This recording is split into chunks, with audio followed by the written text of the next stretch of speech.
I remembered hanging the cat in the garden of the house next door. During the fire, the garden was full of people. Probably someone cut the dead cat from the tree and threw it through the window to try and wake me.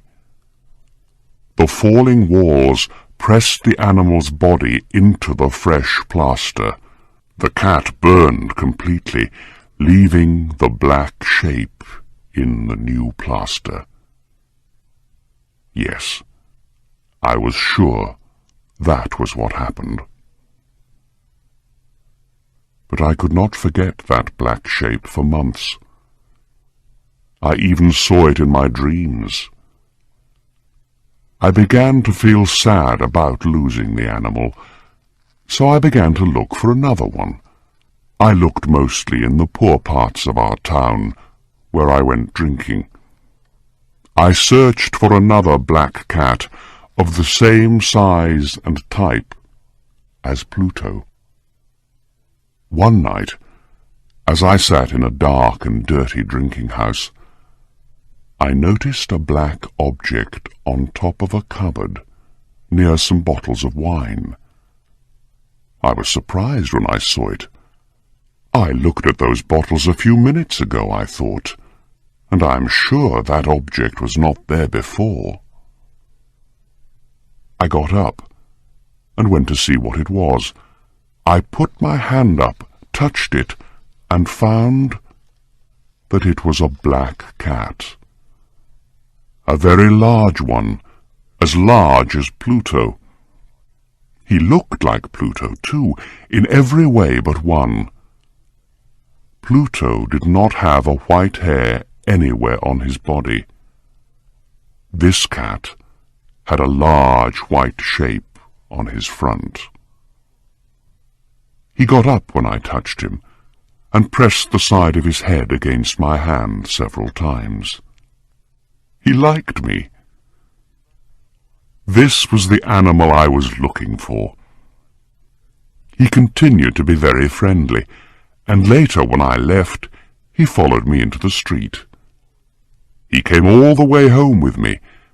We now had another house, and came inside.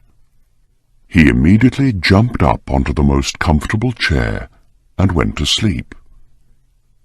He stayed with us, of course. He loved both of us, and very soon he became my wife's favorite animal. But as the weeks passed, I began to dislike the animal more and more. I do not know why, but I hated the way he loved me. Soon I began to hate him. But I was never unkind to him. Yes, I was very careful about that. I kept away from him because I remembered what I did to my poor Pluto.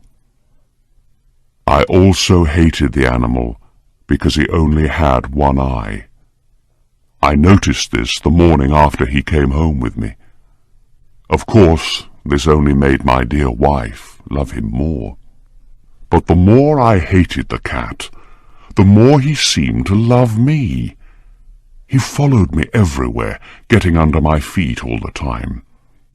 When I sat down, he always sat under my chair. Often he tried to jump up on my knees. I wanted to murder him when he did this. But I did not. I stopped myself because I remembered Pluto, but also because I was afraid of the animal. How can I explain this fear?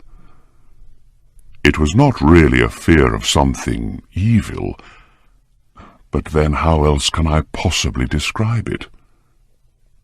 Slowly, this strange fear grew into horror. Yes, horror. If I tell you why, you will not believe me. You will think I am mad. Several times, my wife took the cat and showed me the white shape on his chest. She said the shape was slowly changing. For a long time I did not believe her, but slowly After many weeks, I began to see that she was right. The shape was changing. Its sides were becoming straighter and straighter. It was beginning to look more and more like an object. After a few more weeks, I saw what the shape was. It was impossible not to see. There on his front was the shape of an object I am almost too afraid to name. It was that terrible machine of pain and death. Yes, the gallows. I no longer knew the meaning of happiness or rest. During the day the animal never left me. At night he woke me up nearly every hour. I remember waking from terrible dreams and feeling him sitting next to my face, his heavy body pressing down on my heart. I was now a very different man. There was not the smallest piece of good left in me. I now had only evil thoughts. The darkest and the most evil thoughts. I hated everyone and everything, my dear wife, too. One day she came down into the cellar with me to cut some wood. We were now too poor to have a servant. Of course, the cat followed me down the stairs and nearly made me fall. This made me so angry that I took the axe and tried to cut the animal in two. But as I brought the axe down, my wife stopped my arm with her hand. This made me even more angry, and I pulled her hand away from my wrist, lifted the tool again, brought it down hard, and buried it in the top of her head.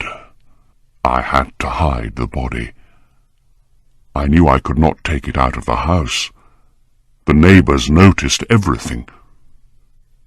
I thought of cutting it into pieces and burning it. I thought of burying it in the floor of the cellar. I thought of throwing it into the river at the end of the garden. I thought of putting it into a wooden box and taking it out of the house that way. In the end, I decided to hide the body in one of the walls of the cellar. It was quite an old building near the river, so the walls of the cellar were quite wet, and the plaster was soft. There was new plaster on one of the walls, and I knew that underneath it the wall was not very strong. I also knew that this wall was very thick. I could hide the body in the middle of it. It was not difficult. I took off some plaster, took out a few stones, and made a hole in the earth that filled the middle of the wall. I put my wife there, put back the stones, made some new plaster, and put it on the wall. Then I cleaned the floor, and looked carefully round. Everything looked just as it did before. Nobody would ever know. Next, I went upstairs to kill the cat. The animal was bringing me bad luck. I had to kill it. I searched everywhere, but I could not find him. I was sure it was because of my wife's murder. He was too clever to come near me now. I waited all evening, but I did not see the evil animal. He did not come back during the night either, and so for the first time in a long time I slept well. When I woke up the next morning, I was surprised to see that the cat still was not there. 2, 3 days passed, and there was still no cat. I cannot tell you how happy I began to feel. I felt so much better without the cat. Yes, it was he who brought me all my unhappiness, and now without him I began to feel like a free man again. It was wonderful. No more cat. Never again. Several people came and asked about my wife, but I answered their questions easily. Then, on the 4th day, the police came. I was not worried when they searched the house. They asked me to come with them as they searched. They looked everywhere, several times. Then they went down into the cellar I went down with them, of course. I was not a bit afraid. I walked calmly up and down, watching them search. They found nothing, of course, and soon they were ready to go. I was so happy that I could not stop talking as they went up the stairs. I did not really know what I was saying. "Good day to you all, dear sirs," I said. "Yes, this is a well-built old house, isn't it? Yes, a very well-built old house. These walls— Are you going, gentlemen? These walls are strong, aren't they?" I knocked hard on the part of the wall where my wife was. A voice came from inside the wall in answer to my knock. It was a cry, like a child's. Quickly it grew into a long scream of pain and horror. I saw the policemen standing on the stairs with their mouths open. Suddenly they all ran down in a great hurry and began breaking down the wall. It fell quickly, and there was my wife standing inside. There she was, with dried blood all over her head, looking at them. And there was the cat, standing on her head, his red mouth wide open in a scream, and his one gold eye shining like fire. The clever animal. My wife was dead because of him, and now his evil voice was sending me to the gallows.